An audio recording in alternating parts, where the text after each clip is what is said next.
അത് വേഗത്തിലാവുമെന്നാണ് നമ്മൾ പ്രതീക്ഷിച്ചത്. 1000-ഓളം ആളുകൾ അവിടെ ജോലി ചെയ്തിരുന്നു. അവിടെ ആ സ്പോൺസർ തന്നെയാണ് ആവശ്യമായിട്ടുള്ള 19 കോടി രൂപ ചെലവഴിക്കുന്നത്. അപ്പോൾ വളരെ വേഗത്തിൽ നടക്കുന്നത്. പക്ഷേ ആ ഒരു അപ്രൂവൽ കിട്ടേണ്ടതുണ്ട്. ഇപ്പോൾ അർജന്റീനൻ ടീം തന്നെ ആ കളി മറ്റൊരു സ്ഥലത്തേക്ക് വെച്ചിട്ടില്ല. അവർ പരിശീലനം എന്നാണ് അവരിപ്പോൾ തന്നെ അനൗൺസ് ചെയ്തത്. നിങ്ങൾ കണ്ടിട്ടുണ്ടാവും അവരുടെ ടീമിൽ തന്നെ. അങ്കോളയിൽ ഒരു കളിയും അതോടൊപ്പം തന്നെ കേരളത്തിലൊരു കളിയും അങ്ങനെയാണ് വെച്ചു വരുന്നത്. അപ്പോൾ അതിൻ്റെ അടിസ്ഥാനത്തിലാണ് ഇപ്പോൾ നമ്മൾ വളരെ വേഗത്തിൽ അപ്രൂവൽ എടുക്കാനുള്ള ശ്രമം നടക്കുകയാണ്. നമുക്കറിയാം കേരളത്തിൽ ഇപ്പോൾ ഒരു കുറവ് എന്ന് പറഞ്ഞ സത്യത്തിൽ ഈ ഒരു കാര്യത്തിൻ്റെ അത് നമ്മൾ ആ സമയത്തിനാവുമെന്നായിരുന്നു വിചാരിച്ചിരുന്നത്. ഇപ്പോൾ ഈ അണ്ടർ-17 പോലത്തെ ഫിഫ കപ്പുകൾ നടന്നിട്ടുണ്ട്. പക്ഷെ അത് ഫിഫ വിൻഡോയിലുള്ള കളിയല്ല. ഈ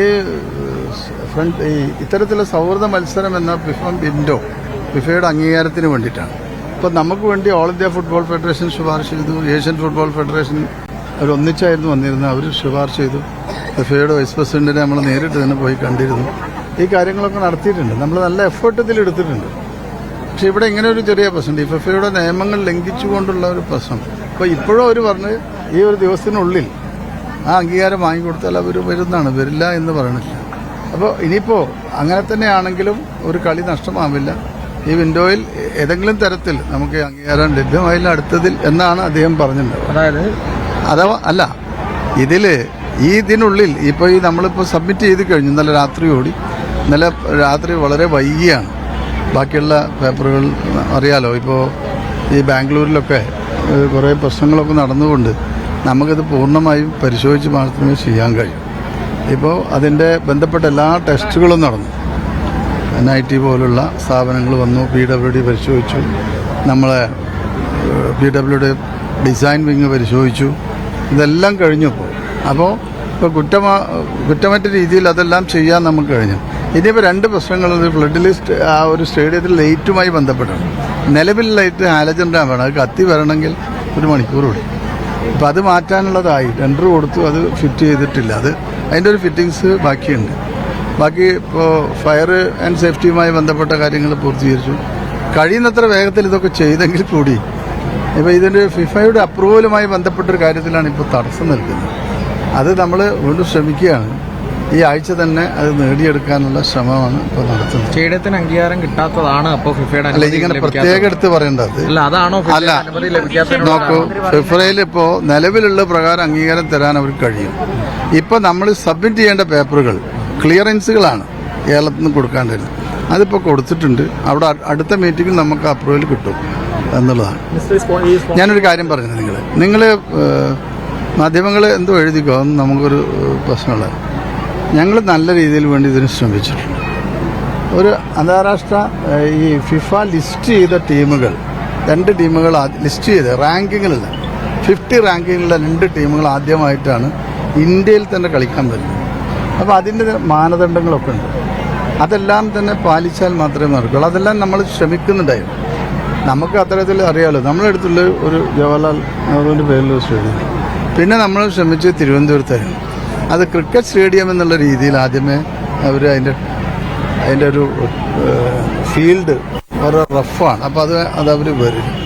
അങ്ങനെയാണ് നമ്മൾ കൊച്ചി കണ്ടെത്തുന്നത്. അപ്പോൾ കൊച്ചിയിൽ ഫീൽഡൊക്കെ ശരിയാണ്. ഇത്തരത്തിലുള്ള കുറേ കാര്യങ്ങളിലുള്ള ഒരു പ്രശ്നം. അതുകൊണ്ടാണ് ഇത് ഇപ്പോൾ താമസിച്ചിട്ടുള്ളത്. അതുകൊണ്ട് ആ കളി നിർത്തി കളി എന്നൊക്കെ നമുക്ക് വേണമെങ്കിൽ മെസ്സി മാത്രമായിട്ട് വരും. പക്ഷെ അത് നമ്മൾ ആഗ്രഹിക്കുന്നില്ല. മെസ്സി മാത്രം വന്ന് റോഡ് ഷോ നടത്തി പോയാലും നമുക്കതുകൊണ്ടുള്ള ഒരു ബെനിഫിറ്റ്, ഒരു നമ്മുടെ കായിക മേഖലയിൽ നമുക്ക് കിട്ടേണ്ട അതുകൊണ്ടുള്ള ഉപയോഗം നമുക്ക് ലഭ്യമാണ്.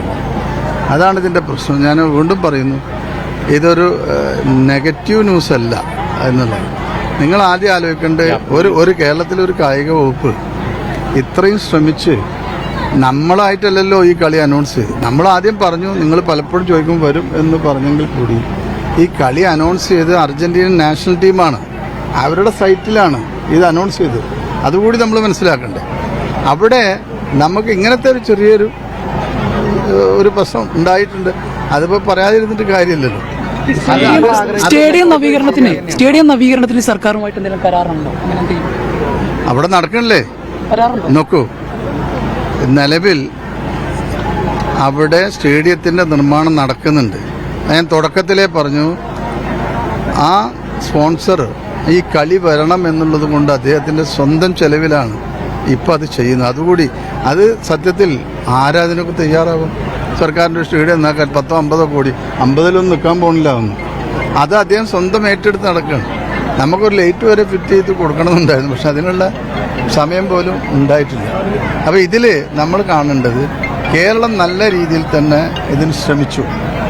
അദ്ദേഹം ഈ സ്പോൺസർ ആവശ്യമായിട്ടുള്ള എല്ലാ സഹായവും നമ്മളോട് ചേർന്ന് ചെയ്തിട്ടുണ്ട്. ഇവിടെ ഇത്തരത്തിലുള്ള ചില നിയമങ്ങൾ ഇപ്പോൾ കേരളത്തിൽ കളി വരാൻ ആഗ്രഹിക്കുന്നതിൽ ഏറ്റവും ഇപ്പോൾ ഏഷ്യൻ ഫുട്ബോൾ ഫെഡറേഷന്, ഓൾ ഇന്ത്യ ഫുട്ബോൾ ഫെഡറേഷൻ എല്ലാം നമ്മളെ കൂടെ നിൽക്കുകയാണ്. ഇതെല്ലാം നിൽക്കുമ്പോഴും ഇത്തരത്തിൽ ചെറിയൊരു കടമ്പയാണ് നമ്മുടെ മുമ്പിലുള്ളത്. അതും നമ്മൾ രക്ഷപ്പെട്ടു വരുമെന്നാണ് എനിക്ക് തോന്നുന്നത്.